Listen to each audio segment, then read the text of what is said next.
Саламатсыздар ма, құрметті оқушылар? 6 сынып математикасы координаталық түзу. Мұғалім сіздермен болатын Серхан Бақытбек. Бүгінгі сабағымызды бастаймыз. Бүгінгі сабағымыз координаталық түзу. Координаталық түзу оқу мақсаты координаталық түзудің анықтамасын білу және координаталық түзуді салу. Бағалау критерийлері: оқушы координаталық түзуді сызады. Координаталық түзудегі оң бағыты мен теріс бағытын ажырата алады. Санақ басын біледі, бірлік шкаласын қолданады. Нүктелердің координатасын жазады. Бүгінгі сіздерге сұрақ: кубизм әдісі бойынша өткен тақырыпты қайталау. Кубтың сұрақтары мынандай: қандай сандар оң сандар деп аталады? Оң сандар.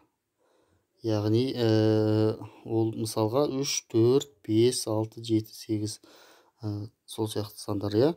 Ал қандай сандар теріс сандар деп аталады? Екіншісі: -3, -4, -5. Алдында минус таңбасы бар сандар минус сандар деп аталады. Оң санға да теріс санға да жатпайтын қандай сандар бар балалар? Әрине ол 0 саны. 0 саны оң санға да теріс санға да жатпайды. Мысалы, оң және теріс сандарға пайдаланып мысал келтірдік. Және оң сандарға мысалы 5, 6, 1000, 2001, 3002 деген сияқты. Ары қарай кеттік. Координаталық түзу. Түзу сызғышпен сурет сызамыз. О нүктесін санақ басы деп қабылдаймыз. Бірлік шкаласы бойынша ОА кесіндісін таңдап аламыз. Түзудің оң жағындағы бағыттауыш арқылы оң бағыты көрсету керекпіз. Міне, балалар,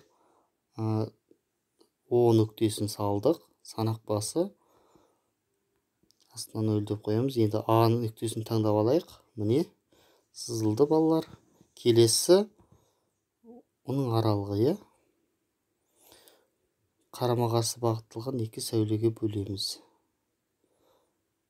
Яғни координаталық түзу дегеніміз сонымен санақ бас бар, О нүктесі және бірлік кесіндісі таңдап алған оң бағыты көрсетілген түзуді координаталық түзу деп айтамыз.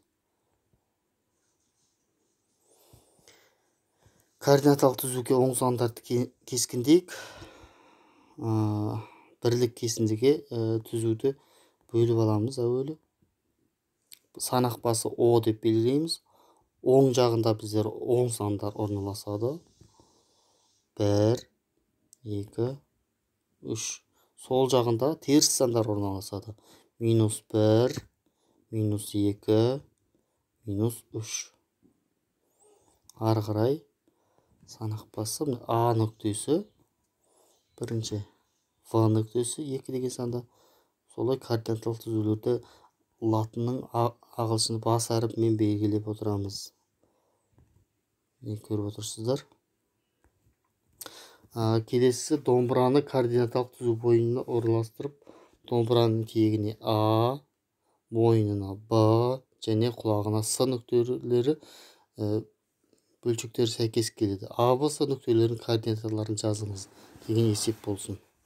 Онда мына жерде көріп отырғандарыңыздай бірлік кесіндігі тең 10 бөлікке бөлінген. Енді олардың біздер координаталарын жазуымыз керек. Не көріп отырғандарыңыздар жауабы: А нүктесі 10-нан 1 бөлікте орналасқан, Б бөлігі 5-тен 2 және С бөлігі 10-нан 9 бөлігінде орналасқан. 13-ші суретте О, Н, К, Л, М және Е нүктелері қандай сандарды кескіндейді?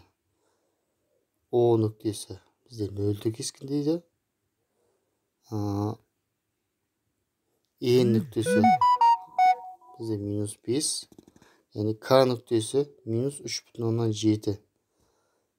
4 пен 3-тің ортасында жатыр. К нүктесі -3,7, Л нүктесі 1, М нүктесі 2,2 және Е нүктесі 4 координаталарын белгіледік. Келесісі: суретте мысықтың тұрған орны координаталық түзудің санақ басы болатын О нүктесіне сәйкес келеді. торғай тышқанның тұрған нүктелердің координаталарын табыңыздар дейді. Тышқан мен торғайдың тұрған координаталарын табақ. Жауабы торғай -4. Сол жағынан санасаңыздар 1, 2, 3, 4, -4 сол жағында. Ал оң жағында -5. Ең жақын мысыққа орналасқан ол торғай. Торғайға секірсе мысық тез жетеді, балалар. Келесі координаталық түзуде мына жерде үй тапсырмасына нөмір 313, 317, 320 есептер. Мына сұрақтарға жауап береміз. Координаталық түзу дегеніміз не? Жаңа айттық, санақ басы координатаның неге бас нүктесі деп аталады, және координаталық түзу бойындағы O нүктесінің оң жағындағы нүктелер координаталар қандай сандар жатады? Оң жағында. Оң сандар жатады, және координаталық түзу бойында O нүктесінің сол жағында нүктелердің координаталары қандай сандар жатады? Сол жағында қандай сандар жатады? Теріс сандар жатады, Осы сұрақтарға жауап береміз. Сонымен біздер координаталық түзу нені білдім, нені үйрендім, нені толық түсінбедім, немен жұмысты жалғастыруым қажет деген сұрақтарға жауап беріңіздер. Назарларыңызға рахмет.